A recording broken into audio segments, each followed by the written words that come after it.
बिस्मिल्लाहिर्रहमानिर्रहीम। अस्सलामु अलैकुम। मैं मुदस्सिर शाही एडवोकेट और आप देख रहे हैं लीगल इश्यूज़। आज जो लीगल इशू डिस्कस करेंगे वो ये है कि अगर कोई बंदा खुद तो जुर्म नहीं करता, यानी उन्हें बेसिक जो जुर्म हुआ वो कमिट नहीं किया उसने, लेकिन वो मुजरिम जो है उसको जनाब सपोर्ट करना चाह रहा है किसी तरीके से।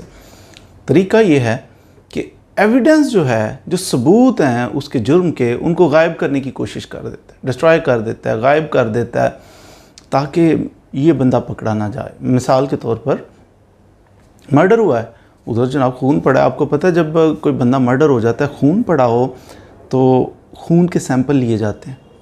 ये बंदा, उसकी डेड बॉडी जो है उसको तो पकड़ के कुछ देर बाद हमने कर देना है जनाब स्पुर्दे खाक, उसको कब्र के अंदर जाना है, जनाजा पड़ा जाएगा, कब्र के अंदर जाए। बाद में तो बंदा कहता है कि जी वो ब्लड उधर जो पड़ा हुआ था किसका था, कौन मरा था, मरने का सबूत क्या है। फिर वो जो ब्लड वगैरह लिया है उसका पता चलेगा, उससे कोई जीन, उसकी कोई ऐसी चीज़ उस इंसान की, उधर से ये डिटेक्ट किया जाता है कि ये बंदा मरने वाला कौन था। डीएनए, फिर उसके डीएनए को उसके फैमिली मेम्बर के साथ मैच किया जा सकता है, पता चलता है हाँ वाकई ये फ़लाँ का बेटा था, फ़लाँ का भाई था, उसका किसी फैमिली मेम्बर के साथ डीएनए फिर मैच करवाया जाता है। पता है, इससे कंफर्म हो जाता है कि मरने वाला फ़लाँ शख्स ही था। बाद अब अननोन बंदा मरा होता है। अब अननोन बंदा मरा है तो वो कैसे पता चलेगा बाद में कि वो फ़लाँ शख्स की मौत हुई थी। इस केस में एविडेंस कलेक्ट की जाती है। जनाब गोली मारी, जब गोलियां मारी जाती हैं तो खोल भी बरामद होते हैं उस जगह से, एम्प्टीज़ उस असला की, उस गोलियों की एम्प्टीज़ मिलती हैं, उधर से खोल मिलते हैं, खोल जमा किए। इससे क्या होता है, पता चलता है जब गवाही दी जाती है, कहते हैं जनाब 12 बोर का फ़ायर किया, इसने 222 का फ़ायर किया, फ़लाँ का फ़ायर, वो जिस चीज़ का फ़ायर किया फिर उसकी एम्प्टीज़ जो मिली होती हैं उनके साथ मैच किया जाता है कि वाकई ये एम्प्टीज़ हैं किसी और असले की हैं।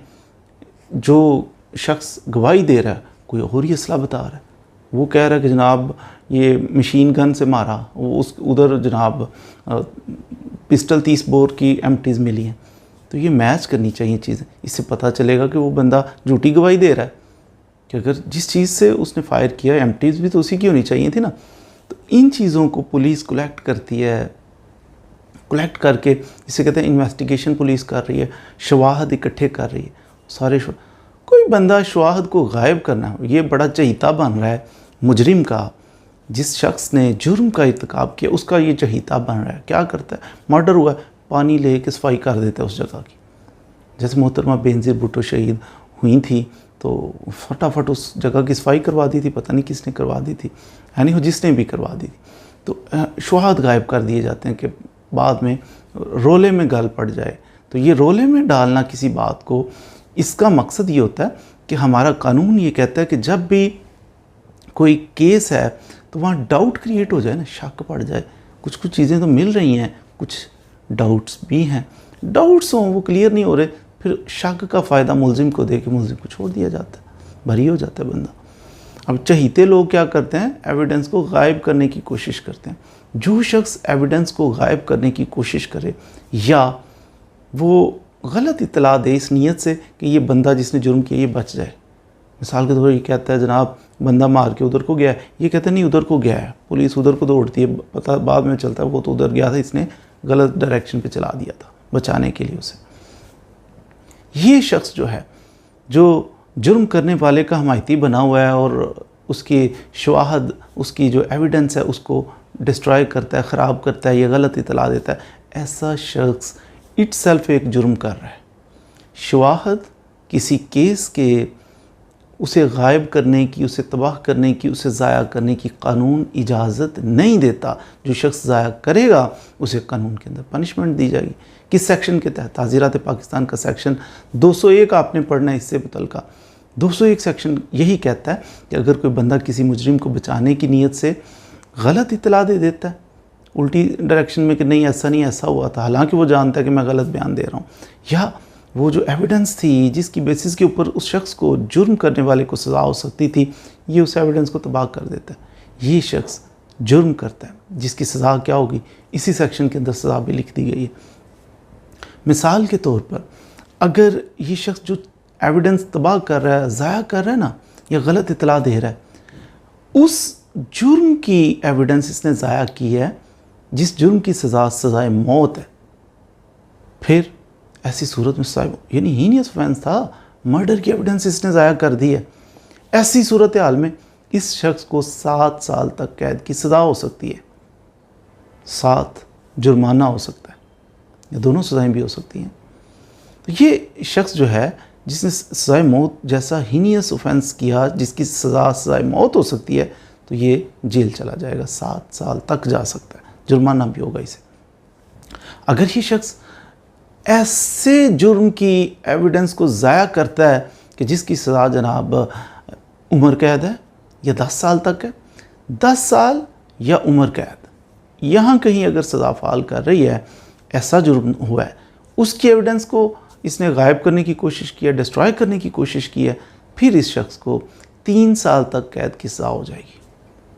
देखिए नेचर उसकी बदल रही है, पहले हीनियस नेचर का था जिसकी सज़ा मौत थी, अब उम्र कैद या 10 साल तक सज़ा है।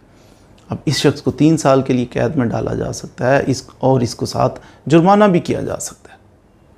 फिर अगर कोई शख्स ऐसे जुर्म की एविडेंस को, शवाहद को ज़ाया या डिस्ट्रॉय करता है, या उसको छुपाता है, या गलत इतला देता है कि जिसकी सज़ा 10 साल से कम जुर्म किया किसी शख्स ने, उसकी सज़ा इसको 10 साल से कम हो सकती है, 10 साल नहीं हो सकती, उससे कम होगी सज़ा। फिर ऐसे जुर्म की एविडेंस को आगे पीछे करने वाले शख्स को कितनी सज़ा होगी? इसको होगी वो जो जुर्म हुआ जिसकी एविडेंस इसने आगे पीछे की है, उस जुर्म की जो मैक्सिमम सज़ा है ना, मिसाल के तौर पे अगर उसकी सज़ा है 8 साल है, फ़र्ज़ कर लेते हैं, अगर उसकी सज़ा 8 साल है तो इसको 1/4 होगी जिसने एविडेंस को आगे पीछे किया है। जुर्म जो हुआ उसकी सज़ा 8 साल है तो इसको कितनी होगी? 2 साल। 2 साल तक इसको सज़ा हो सकती है, या जुर्माना हो सकता है, या दोनों सज़ाएं भी हो सकती हैं। अब यहाँ से आपने गौर करना है, पीछे जो 2 कंडीशंस मैंने सज़ाए मौत वाली, उम्र कैद वाली और 10 साल वाली बताई थी ना, इसमें मैंने कहा था कि इसको इतने साल सज़ा होगी, 7 साल सज़ा होगी, इसको 3 साल सज़ा होगी, 7 जुर्माना भी होगा, शैल का लफ्ज़ है, जुर्माना 7 हो। तीसरे लेवल पे जब पहुँचे तो मैंने कहा कि जब 10 साल से कम सज़ा वाला जुर्म हुआ था तो इसने एविडेंस ज़ाया की, एविडेंस ज़ाया करने वाले को मिसाल के तौर पर मैक्सिमम जो पनिशमेंट होगी उस जुर्म की वो 8 साल है तो इसको 1/4 यानी 2 साल सज़ा होगी। अगर उसकी 2 साल है सज़ा मैक्सिमम तो इसको 6 माह होगी। 7 समझने की बात यह है, ये तो हो गया 1/4, मैक्सिमम जो सज़ा है उसका 1/4 इसको मिलेगा। 7 मैंने कहा या जुर्माना होगा, पॉसिबिलिटी। पिछलों में या जुर्माना नहीं था, जुर्माना भी होगा, और यहाँ पे या जुर्माना, या 6 माह कैद हो सकती है, 2 माह कैद हो सकती है, 1 साल कैद, जितनी 1/4 बने सज़ा, या सज़ा होगी, या ये भी पॉसिबिलिटी है कि सज़ा हो ही ना और जुर्माना करके छोड़ दिया जाए, या सज़ा होगी 1/4 या जुर्माना होगा, या दोनों सज़ाएं भी हो सकती हैं। तो उम्मीद है कि आपने ये जो है हमारा सिस्टम, इसके अंदर एविडेंस को आगे पीछे करने वाला चालाक आदमी, जो मुजरिम का दोस्त है, जो बड़ा होशियार बन रहा है, वो होशियार शख्स को भी कितनी सज़ा हो सकती है एविडेंस को आगे पीछे करने की या गलत इत्तला देने की, उसके बारे में कुछ ना कुछ सीखा होगा। याद रखिए, यहाँ पर तो हम फनकारी रहते हुए दुनिया के अंदर कर सकते हैं, हमने चालाकी की है, हमने एविडेंस छुपा ली है, ये बड़ा जुर्म होने के साथ साथ बड़ा गुनाह भी है। झूठा मक्कार शख्स है ना, जो एविडेंस को ख़राब कर रहा है और एक जुर्म करने वाले की पुश्त बनाई कर रहा है, उसकी मदद कर रहा है कि वो बच जाए सज़ा से। ऐसा शख्स क्यों गुनाह अपने सर, ये जुर्म भी कर रहा है, ये गुनाह भी कर रहा है, कब्र के अंदर जाएगा तो हिसाब शदीद होगा, हश्र में अगर पकड़ा गया तो जाएगा किधर। तो इसलिए ये रिस्क नहीं लेना चाहिए। कानून की हमेशा मदद करें, पुलिस है, इन्वेस्टिगेटिंग एजेंसी है, उसकी मदद करें। अपनी कोर्ट्स हैं, अदालतें हैं, वहाँ पर झूठी गवाही कभी ना दें, सच बोलें, सच का साथ दें। दुनिया में भी कंफर्टेबल रहेंगे, आखिरत में भी कंफर्टेबल रहेंगे। मज़ीद वीडियोज़ के लिए हमारे साथ रहिए। Thank you very much.